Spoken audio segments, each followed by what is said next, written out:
સ્વાધ્યાય 6.2 દાખલા નંબર 6 તમારી સ્ક્રીન ઉપર આ રહ્યો છે. શું આપેલું છે જોઈ લઈએ. AB અને PQ સમાંતર આપેલું છે. આ AB અને PQ શું આપેલું છે? સમાંતર આપેલું છે. ઓકે, ચલો ઘણું થઈ ગયું, એટલું આપ્યું તો આટલા ઉપરથી આપણે કંઈક તો લખી શકશું ને. જો આ ને આ સમાંતર આપ્યું છે તો એનો મતલબ અહીંયા સપોઝ કે O છે ને, હા, તો OB upon BQ is equal to OA upon AP લખી શકીએ. પ્રમેય નંબર 6.1. જો AB સમાંતર PQ આપેલ છે. જો આ બંને સમાંતર આપેલું હોય તો આપણે લખી શકીએ OB upon BQ is equal to OA upon AP લખી શકીએ પ્રમેય નંબર 6.1 પ્રમાણે. જો આ બંને લાઈન સમાંતર હોય તો આના છેદમાં આ અને આના છેદમાં આ આપણે લખી શકીએ પ્રમેય નંબર 6.1 પ્રમાણે. સમીકરણ નંબર 1. બીજું શું આપેલું છે? બીજું આપણને AC સમાંતર PR આપેલું છે. AC સમાંતર PR આપેલું.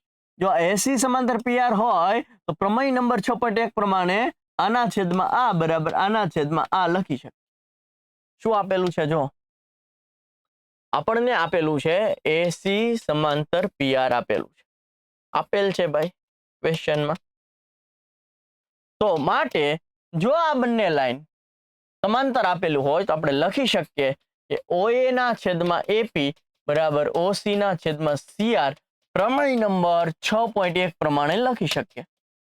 ઓકે, સમીકરણ નંબર 2. OA ના છેદમાં AP અહીંયા છે, OA ના છેદમાં AP અહીંયા છે, તો સમીકરણ 1 અને 2 પરથી આના બરાબર આ લખી શકીએ. ઓકે, લખીએ સમીકરણ 1 અને 2 પરથી શું લખીએ? OA upon AP અહીંયા છે, OA upon AP અહીંયા છે. એનો સીધો મતલબ એવો થયો કે આ બંને પણ કેવા છે? સમાન છે. OA upon AP ને સમાન આ છે અને OA upon AP ના બરાબર આ પણ છે. એનો મતલબ OA upon AP ના બરાબર આ પણ છે, OA upon AP ના બરાબર આ પણ છે. એનો સીધો મતલબ એવો થયો કે આ બંને પણ કેવું છે? બરાબર જ છે, ઇક્વલ જ છે. એટલે કે OB ના છેદમાં BQ બરાબર OC ના છેદમાં CR. હવે જોજો, હવે મસ્ત છે. જો શું છે? OB ના છેદમાં BQ, OB ના છેદમાં BQ અને OC ના છેદમાં CR. આવું ત્યારે જ થાય કે જ્યારે આ BC અને QR સમાંતર હોય. આવું ત્યારે જ થાય કે જ્યારે BC સમાંતર QR હોય. જો આ તમને ગુણોત્તર સરખો આપી દીધો ને એના ઉપરથી તમારે સમાંતરમાં જવું હોય તો પ્રમેય નંબર 6.2 કહેવાય. શું કહેવાય? પ્રમેય નંબર 6.2 કહેવાય. OB ના છેદમાં BQ, OB ના છેદમાં BQ બરાબર OC ના છેદમાં CR હોય તો આપણે પ્રમેય નંબર 6.2 પ્રમાણે લખી શકીએ BC અને QR કેવા છે? સમાંતર. BC અને QR કેવા છે? સમાંતર છે. જે આપણે સાબિત કરવાનું હતું. હેન્સ પ્રૂવ અહીંયા સાબિત થઈ જાય. ઈઝી છે, જરૂર જણાય. આ દાખલો 2 વાર જોજો. તમારે શું કરવાનું છે? મેક્સિમમ લિંકને લાઈક, શેર, સબસ્ક્રાઇબ કરી દેવાનું છે. બધા લોકો સુધી પહોંચાડી દેવાનું છે જેથી કરીને ગણિતમાં કોઈને બીક લાગે નહીં. ઓકે, ગણિત હવે તમારા મોબાઈલમાં હશે. ધોરણ 10 નું પૂરું ગણિત આખું તમારા મોબાઈલમાં હશે. પણ એ ક્યારે?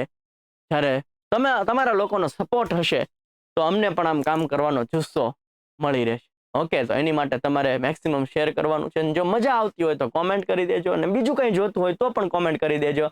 ઓકે, અમે તમારી મદદ કરવા માટે હંમેશા હાજર રહીશું. ઓકે, ચાલો, આશા રાખું છું મજા આવી હશે. મળીએ છીએ નેક્સ્ટ દાખલા સાથે. ત્યાં સુધી જય હિન્દ, જય ભારત.